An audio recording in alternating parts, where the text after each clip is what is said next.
महायुतीचा महामंडळ वाटपाचा पेच सुटला. भाजप 44, शिंदे 33, अजितदादांच्या राष्ट्रवादीला 23 महामंडळ. मुख्यमंत्री देवेंद्र फडणवीस यांच्या नेतृत्वाखालील महायुती सरकारमधला महामंडळ वाटपाचा पेच अखेर सुटला आहे.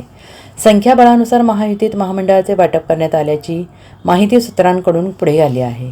यात महायुतीतील मोठा भाऊ असलेल्या भाजपच्या वाट्याला 44, शिंदेंच्या शिवसेनेला 33, अजितदादांच्या राष्ट्रवादीला 23 असे महामंडळाच्या वाटपावर महायुतीत एकमत झाल्याचं समोर आलंय.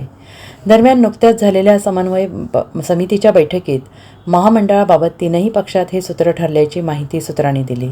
त्यामुळे आता लक्ष लागले आहे की ते महत्त्वाच्या महामंडळांकडे, कारण सिडको आणि म्हाडासाठी शिवसेना भाजपमध्ये रस्सीखेच सुरू असल्याचं बघायला मिळतंय. परिणामी लवकरच पुन्हा एकदा समन्वय समितीची बैठक होणार असून यात पुढील चर्चा होणार असल्याचं बोललं जात आहे. त्यामुळे कोणाच्या वाट्याला कोणते महामंडळ येईल हे तेव्हा स्पष्ट होणार आहे. मात्र स्थानिक स्वराज्य संस्था आणि पालिका निवडणुकीपूर्वी महामंडळ वाटप करून नाराज आमदारांची नाराजी दूर करण्याचा महायुतीचा हा प्रयत्न असल्याची चर्चा राजकीय वर्तुळात रंगू लागली आहे. Bureau report, SBN Marathi, Mumbai.